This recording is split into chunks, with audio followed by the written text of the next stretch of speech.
Yo, what's going on, snipers, and welcome back to our Anchorage Ice Tigers Draft Glory franchise mode here in NHL 23. So in last episode, we had the offseason, and unfortunately we lost Jorgensen to retirement, which was not really a huge surprise, but it still stung a little bit since he was our captain since day one. And also we let go of like Morgan Denny in the offseason, LaRose. So this team went through quite a bit of changes, but we did bring back a lot of former players. So our team still doesn't look too bad in a sense. Like here's what our forward core is looking like. I did adjust the lineup. As you can see, we brought back Frederick Bickle, who was a free agent. We also brought back Valery Zykov, who's going to be our third line center. And then defensively, we brought back Mikhail Kalinin, and also Keegan Strachan is going to be back here again for another season. So in general, our team looks still pretty solid, all things considered. Also, goaltending is getting better with Pusher developing to an 84 and Novikov being now an 82. He is in the last year of his contract, but I believe he still has RFA rights, if I'm not mistaken. We also have Walker Volk, who we could play as a backup goalie if we need to. And then Lucic and Sabrin right now are depth pieces, but they could easily be thrown into the lineup if there is any problems. So there is that. I actually might put Lucic in over DeMarchi. And maybe I'll give DeMarchi a chance because I don't think he's ever played an NHL game. Yeah, he has not yet. So we'll give him a chance. But yeah, our team is definitely looking pretty good. It's nice to see Parrott with Keith, Hartnell, Bickle back into our team, Zykov back into our team. Like, it's kind of a mix of like former teams and current teams because Bobkov and Vico have been here for like the last few years. Zykov was here in the beginning, so it's kind of a cool line to have on the third line and that type of thing. So very excited to see what this team can do this season. I don't know if we make it to the playoffs because of our defensive core, but I have seen worse defensive cores win Stanley Cups before. So maybe bringing back those former players will help us out quite a bit. But guys like Strachan, guys like Kalinin, Zykov, Bickle, even Parrott, for example, those type of guys are probably all getting closer to retirement and regression periods, so it's a little bit risky, but who knows, maybe we'll have a good season ahead of us. It's just going to be really weird without Jorgensen in our lineup and all that type of thing, but first let's just make sure he is the captain. Parrott, yes he is, and then Hartnell and Keith will get the alternate captains, but Avery Parrott is the new captain that will be driving the ship for the rest of this franchise mode, probably, unless he retires as well. But yeah, this is our team's jersey numbers also, just in case you guys wanted to see this. I believe Zykov is wearing a different number this time than he was last time he was with us. I think he was 48 when he was with us last time, but it changed because 48 must have been taken already. So there is that. Let's take a look at where some of our former players signed. So LaRose and also our former defenseman Morgan Denny, who decided he was worth like $16 million. So we'll see where he ended up signing. So let's see where he signed. Hopefully not with a rivalry team. He signed with the Florida Panthers. Okay, I'm fine with that. But he's getting paid $17 million for the next 6 years because he had one good year. Watch, he's going to have a really bad year and then this contract is going to look terrible. Because, like, this is why I didn't want to give him that type of money. Because, like, he jumped up by 40 points. But all of a sudden, he could just all of a sudden dip right back to where he used to be. So, he's really unproven for that type of money. But he might still be a really good defenseman. And Florida might have gotten a really good steal there. But yeah, it kind of sucks to let him go after only a few seasons with us, but wish I would have extended him long-term earlier on. So there's Morgan Denny. Let's take a look at our other guy in LaRose and see where he went. He was demanding like $8 million as an 82, and then he wanted to test the free agent market, so he actually wanted more money than that. And he signed with the Los Angeles Kings at a one-year deal at $7 million. So he took less money to go to LA. Which makes sense, because they might be in a better state than us, but we'll see what he ends up doing in his first year in Los Angeles. But there's that. Did Aiden Taze sign anywhere? That's one thing I want to know about. We don't have the goalie room to bring him back, but I do want to know if he signed anywhere, because we also let him walk. He did not sign anywhere. He did not sign anywhere, and we won't be able to bring him back, so we'll see if any team ends up picking him up throughout the entire season, but let's get through the season simulation and see if this team makes it back to the playoffs again, or has the window officially closed. We only have another this season, the next season, the next season. I think we only have like 5 seasons left, if I'm not mistaken. I feel like 45, 46 is the last year. Or maybe it's 46, 47. But either way, we are very close to the end of this franchise mode, which is bittersweet because at the same time I'm excited to get into maybe doing a throwback franchise mode. But at the same time, this franchise mode has been probably one of my most successful franchise modes I've done to date because my first ever episode has my most views on YouTube, which is crazy. So this might be my best series yet, which is awesome to say that. Obviously, next year we'll do another Draft to Glory series at some point too. So, wow, really good preseason for the boys, 6-0-2. I don't know if that's going to transpire to regular season, but you never know. Depends on, I guess, Avery Parrott and stuff like that. I didn't actually take a look whose contracts are up for renewal this coming off season. Darby's the big one. Okay, as Bickle and such might retire, but Darby is the big one, and he thinks he's worth $14 million right now. There's a good chance that a lot of these players that we really like Darby and Bouwmeester and stuff like that, are all going to be gone within the next few seasons. So this franchise mode is going to all of a sudden like completely trend downwards in terms of roster quality. Like, it's going to suck losing a lot of those guys, but I can't justify spending $14 million for an 86 overall sniper, especially when we have Parrott signed for as much as we do. Like, when Parrott's contract is up for renewal, I need him to retire here with his team, but his asking price is probably going to be insanely high. Okay, let's see what we do in this regular season. Let's go to January the 1st, just to take it a little bit slower, just so we can see what's going on with the team. If the team isn't doing too good, we could always make some line adjustments and put in Lucic or something like that instead, just because we do have some of those guys. And wow, we're off to a really good start this season. 6-1. There's 6-2. 6-3. Now we're starting to dip some games.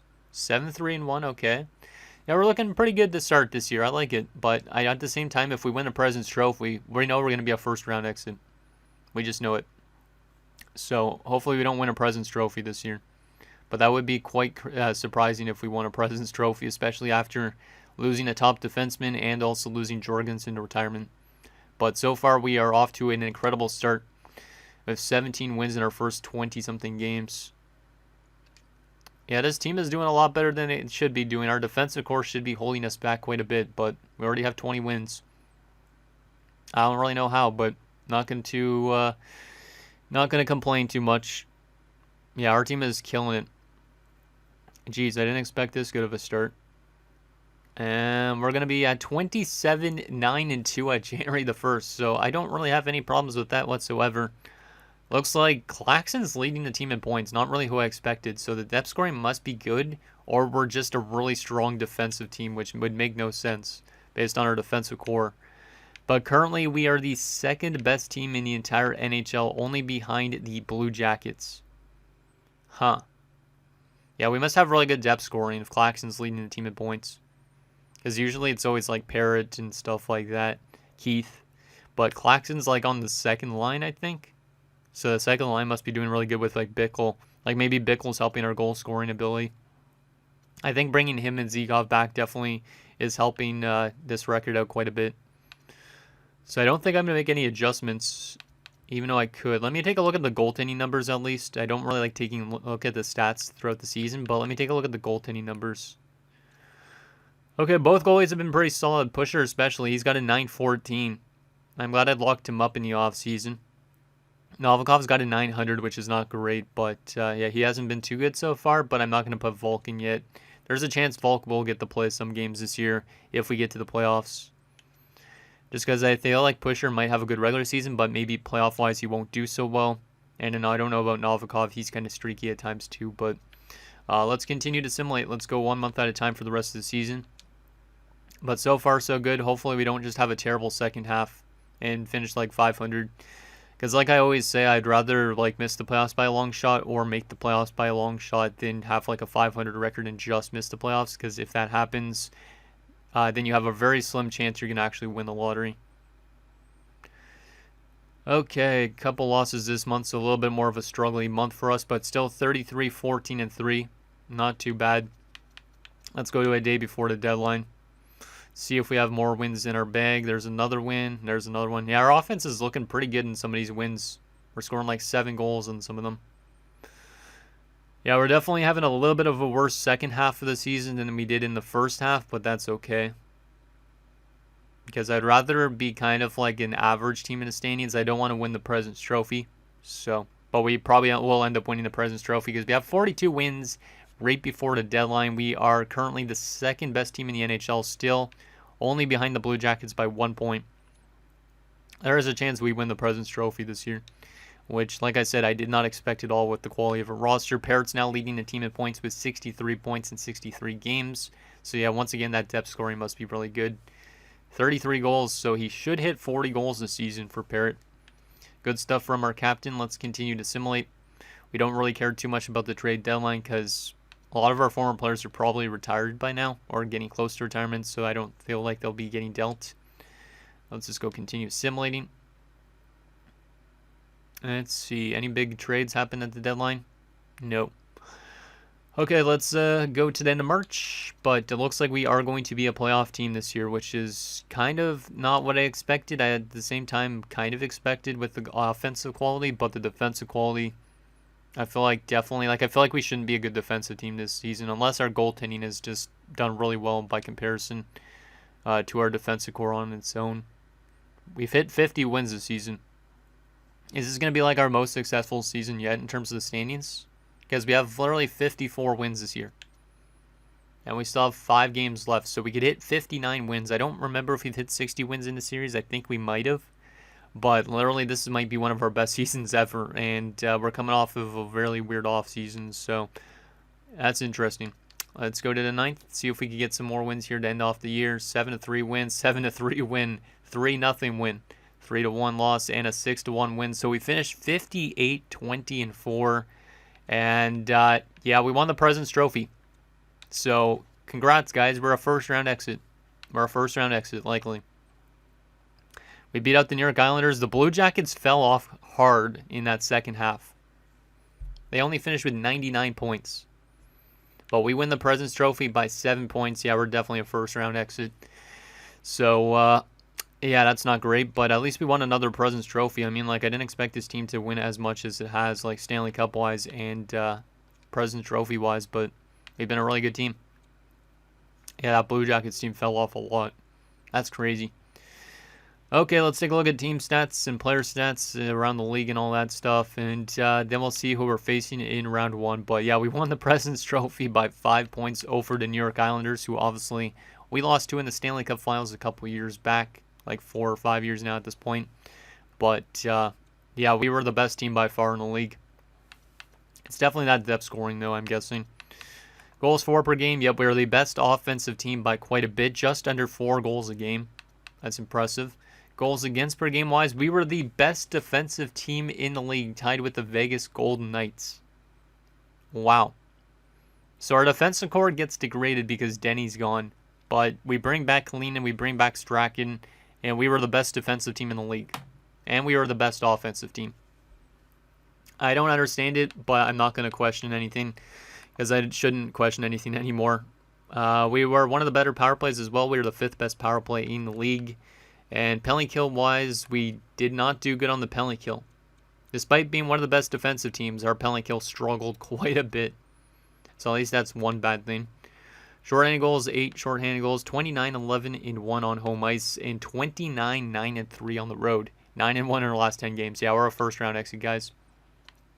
Just saying it, we're definitely a first-round exit. You guys could tell it probably in the air, too.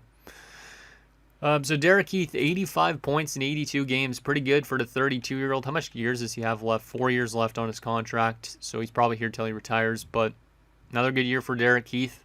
Maybe a future Channel Hall of Famer, who knows? So there you go. Avery Parrott, 44 goals this year and 81 points. Pretty good from the captain.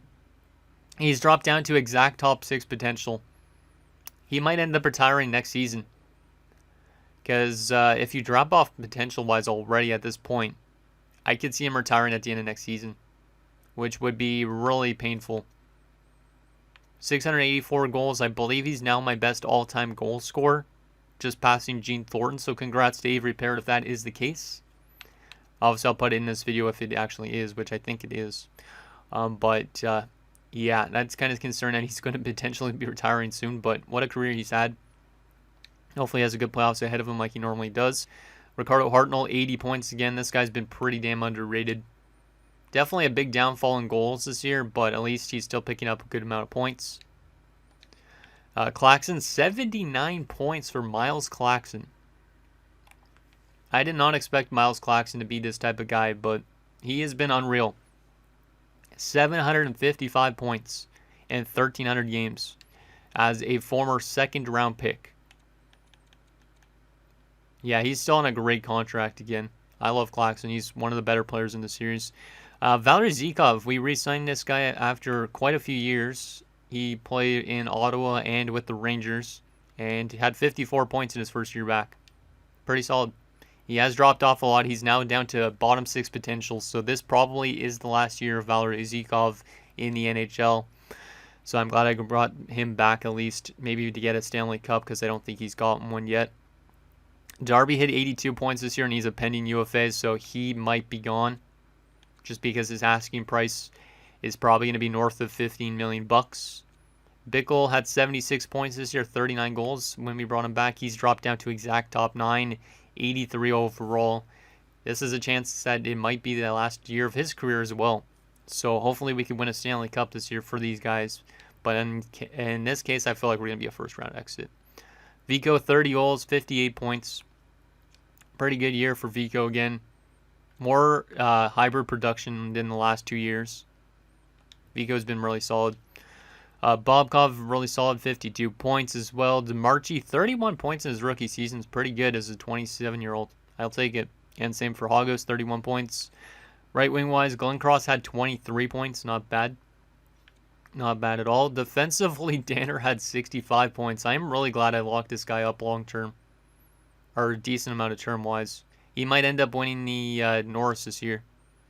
And Bouwmeester had 43 points and was plus 39. Kalinin had 26 points. He was plus 39. Strachan and House, 11 and 9 points, plus 11, plus 8. And Grayson Smith-Pelly. Is this his rookie year? No, this is his second year. A plus 47. And he's jumped up to a 79, listed as a top 4. Well, we got to give Grayson Smith-Pelly probably a big contract at some stage too. Really good plus-minus from those guys. Like our defense score, it's not good on paper, but it's simulated really good.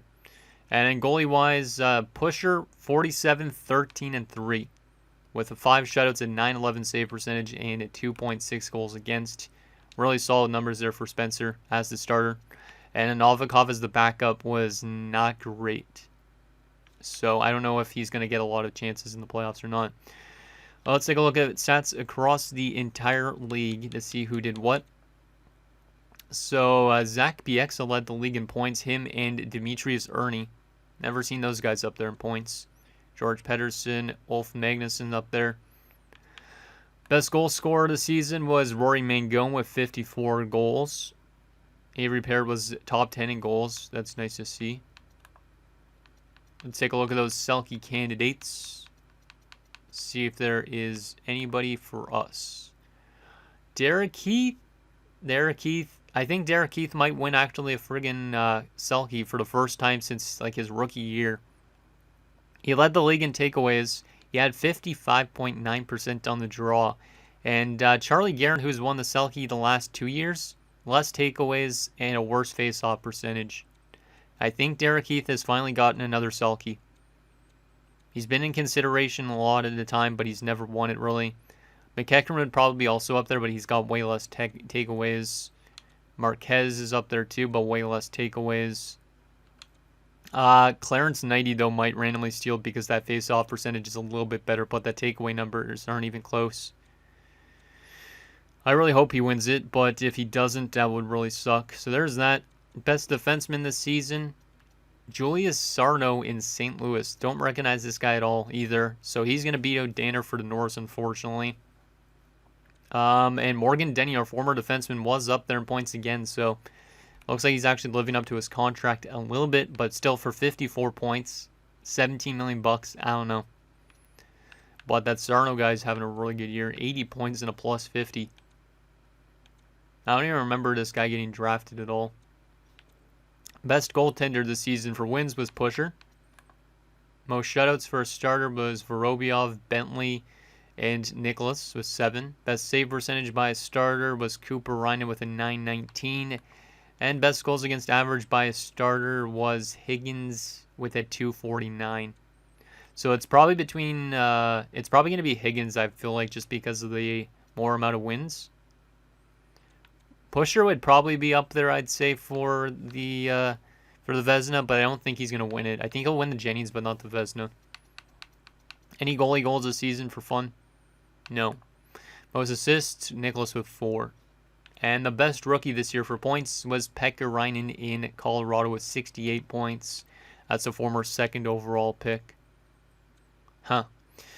So there is that. Who are we going to be playing for the first round of the playoffs? I feel like we're definitely knocked out in the first round, though. And it's going to be the Los Angeles Kings. Of course. Of course, it's going to be Los Angeles. That's where LaRose signed. And, of course, we're going to be playing them 43, 30, and 9. So not a great record, but they're 8-2 in their last 10 games. Yeah, we're going to be a first-round exit, guys. I know I keep saying it, but it's definitely feeling like that's going to be the case. Let's take a look at their lineup. So, Bo Djordjevic, pretty solid player there. Charlie Guerin, who we obviously know has been up there and winning Selkies and stuff like that. Great defensive center. He's only 24. I thought he would be a lot older. And Dennis McLennan. So, yeah, pretty solid top line. Second line has Tuomo, not Tuomas. Damn, that sounds like a Latvian name. Tuomo Rinas. They also have Kai Kempinen and Jan Zherdev. I guess it's pronounced Jan, probably. Yeah, Zherdev is a Ukrainian name. I think it's Jan, probably. There's LaRose on the third line. How did he do in his first season in LA? 60 points. Wow. That's a lot better than I expected, to be honest. Elias Bloodoff and Nicholas Nyquist. And a fourth line of Cole Leddy, Zachary Wheeler, and Isaiah Ernie. Yeah, that's a really good forward core. That's a really good forward core. A little bit weak here, I guess. Nah, he's listed as the third line. That's a pretty good forward core. Center's a little bit weak in a sense. Like, I feel like they should be playing Bloodoff up here, but apparently Kempinen's there. So Kempinen and Wheeler a little bit weak, but other than that, good forward core. Offensively, they got Reed Georges, Mr. Tristan Long, former Duck apparently. Second pairing has Ethan Hainsey and Nicholas Leonard, and a top 6 of Aiden Cullen and Dominic Marchand. Or Marchant, I should say. Marchand. Marchand. Yeah, so that's the offensive core. It's solid, but I can definitely see why they lost a bunch of games too. It's definitely right around as good as our defensive core, so I don't really know. I feel like they're definitely going to beat us, though. And they do have a good goaltender, and it's a familiar face, Emmanuel Petan. We played this guy a lot in the playoffs when he was with Seattle. He's now found his way over to Los Angeles. The last time he was in the playoffs was, I think, when he got knocked out by us. So that's pretty interesting. And then they also have Gabriel Murley as their backup. So two solid goaltenders. And depth-wise, they have Mario Hebert, Patrick Hodgson, and Johan Johansson. What a name. Wasn't that guy like a former Calgary Flame or no? Buffalo Sabre. I think I remember this guy from somewhere. No, wait. I don't remember. Was that the year we won the Stanley Cup? That might have been. So I think we must have played him in the Stanley Cup Finals at one point. But other than that, yeah, this is probably going to be a tough matchup. We got to contain a good offense, kind of like what we did against Vegas last year. The defensive cores were pretty similar, and then their goaltending there is apparently better. But let's take a look at the comparison during the regular season, and then I'll be it for this episode. See if they were better than us at anything. So they were the worst team that made it into the playoffs in our division. We scored way more goals, obviously. We were much better defensively. Their power play was way worse, and their penalty kill was a lot better. So that's the only thing for them, is their penalty kill was really good. They had also 13 short-handed goals, which is also pretty crazy. I guess they must have had one of the best penalty kills in the league, because there was a lot of 86% up there. Let's see. Yeah, they were top 10 in the penalty kill. And they were also the best shorthanded team in terms of shorthanded goals. So we got to watch out for their defensive play on the penalty kill. But other than that, I think we definitely have a chance to beat them. But I feel like the EA Sim gods are going to be like, you won the President's Trophy, you're a first round exit. So anyways, guys, that's going to do it for this episode of our Anchorage Ice Tigers Draft to Glory franchise mode. So in next episode, we'll take it to the first round against the Los Angeles Kings as we look to get back to the second round and hopefully beyond that. If not, I think the window is definitely starting to close on this team. Send anything down below, and I'll see you guys next time.